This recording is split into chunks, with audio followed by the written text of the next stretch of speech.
expresan su rechazo a la falta de seguridad, de empleo y más. Atentar contra la vida de los ciudadanos es muy grave. También señaló que la lucha de las víctimas de femicidio no se va en contra de la policía. Una Muchas muerte se gracias, registró señor en la institución presidente. Muy policial que buenas tiene como tardes a responsable al exministro todos. Patricio Carrillo. Quienes se Vamos a escuchar encuentran en este presentes en momento el la siguiente hemiciclo, intervención se corresponde a la encuentra mi legisladora camarada Pierina Correa. también. Mi abrazo fraterno a la mamá de la abogada Bernal, que no ceja en su lucha porque se esclarezca la verdad y se juzgue al acusado confeso ya.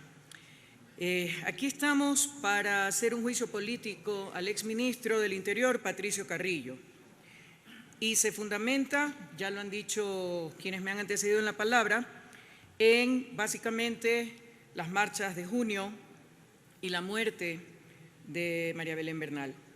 En cuanto a los fallecidos en el paro, al inicio, a pesar de la violencia, no hubo ningún fallecido, pero todo cambió a partir de la segunda semana.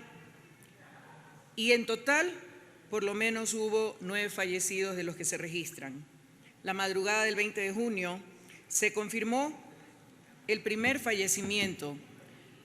Johnny Pelis Muenala, oriundo de Guayabamba, murió tras haber caído a una quebrada junto a otras 2 personas, justamente debido a la fuerte represión por parte de la policía y de los militares. Byron Huatatoca, un comunero quichua, murió el 21 de junio en Puyo, capital de Pastaza, en medio de enfrentamientos con la policía. Las imágenes difundidas en redes sociales mostraron claramente que falleció por impacto de bomba lacrimógena que se le incrustó en el cráneo. El 23 de junio le tocó a Henry Quesada, de 29 años, murió en el Parque El Arbolito por disparo de perdigones. Ese mismo día murió Franco Eduardo Íñiguez Camacho, de 36 años, durante una emboscada de manifestantes a un piquete militar en San Antonio de Pichincha, al norte de Quito. También quedaron en este incidente algunos militares heridos. José Chimarro, sargento de Fuerzas Armadas, falleció el 28 de junio después de un ataque a un convoy militar en Xuxufindi, provincia de Sucumbíos. Y además se presume la muerte de 3 personas porque debido a los bloqueos se produjeron también accidentes de tránsito y hubo impedimento para traslado y movilización de ambulancias. Pero no solamente tenemos estos casos, adicionalmente, y aquí no se lo ha mencionado, hubo agresiones contra periodistas. Por un lado hay un gobierno que se rasga las vestiduras, supuestamente defendiendo la libertad de prensa, por supuesto a conveniencia, pero en este paro hubo agresiones a periodistas, uso abusivo del poder estatal, amenazas, hurto, daños de equipos, restricción del espacio digital, detenciones y otras. Estas agresiones y ataques que circularon en redes, y los vimos todos, fueron denunciadas debidamente y gran parte de ellas fueron realizadas por personal policial.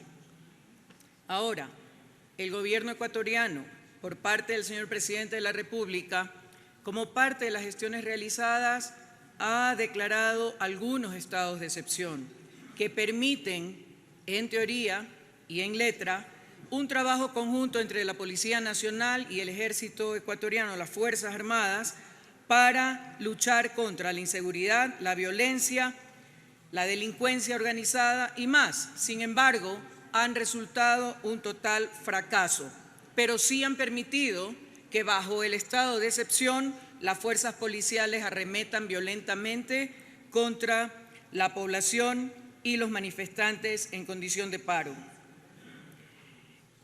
Ahora, ¿qué pasa en nuestro país? La crisis de seguridad sobrepasa a la gestión presidencial. El flagelo del crimen organizado y el narcotráfico, a los que se suma la delincuencia común y una crisis carcelaria sin precedentes, ubican al Ecuador como el país con el aumento más acelerado de los homicidios en toda la región y reflejan que la realidad supera la gestión.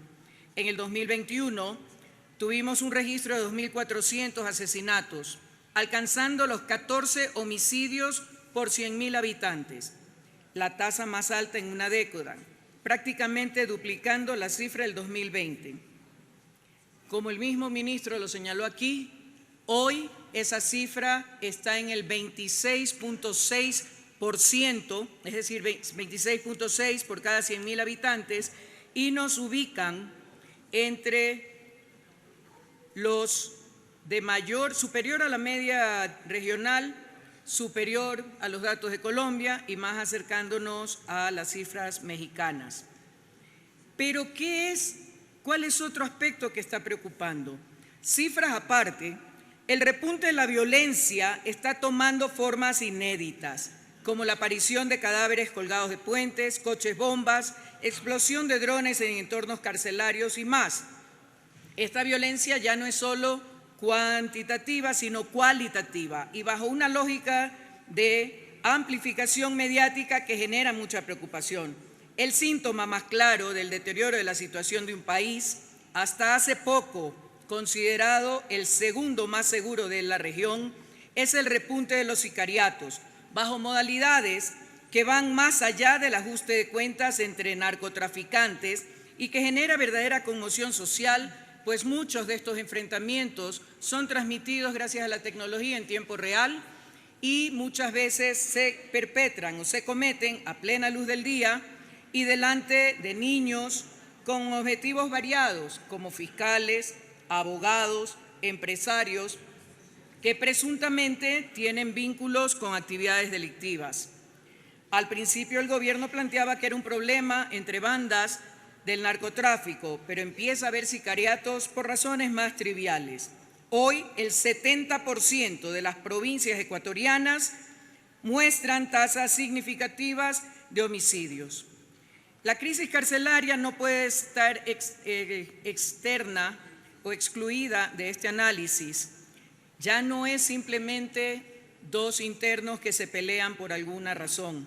Hoy hay violencia, hay descuartizados, carnicerías atroces, calcinados vivos, decapitados y mucho más, en algo que se considera violencia comunicacional en mundo globalizado. Es decir, la prensa, la difusión de estas cosas hace que estos hechos fortalezcan a quienes los propician.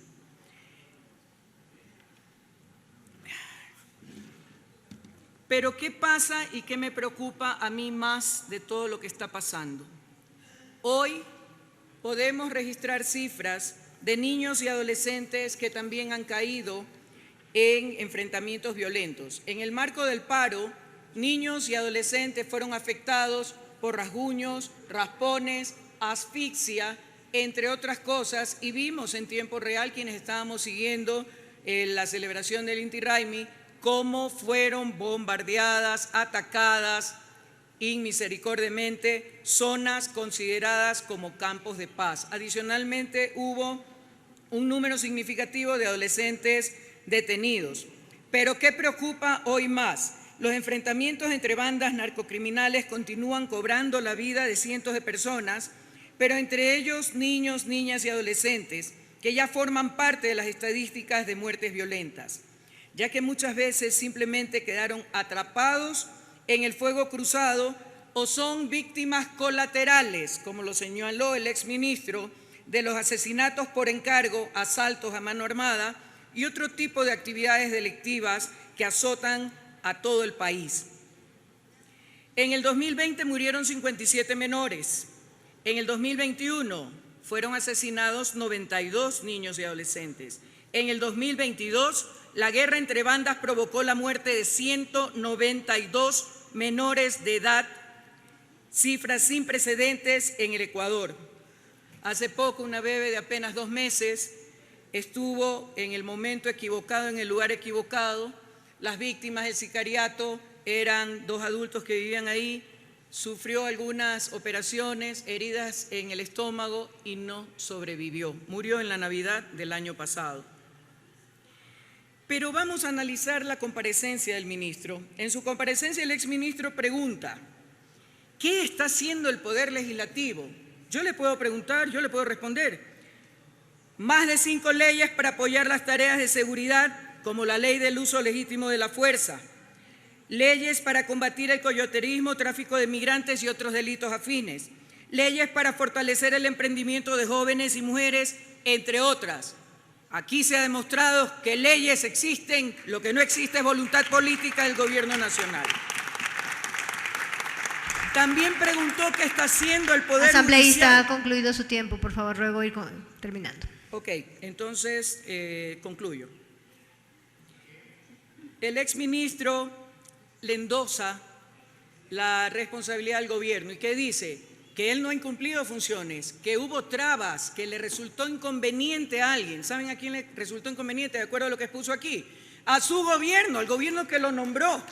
Por lo tanto, ahí hay una prueba más de su ineficiencia, su irresponsabilidad y la falta de operatividad y conciencia social de un gobierno indolente que nos tiene sumidos en las condiciones de inseguridad que vivimos cada día con las consecuencias que ya todos conocemos. Termino con eso, aunque me quedaron algunas cosas por mencionar. Gracias, señora presidenta encargada.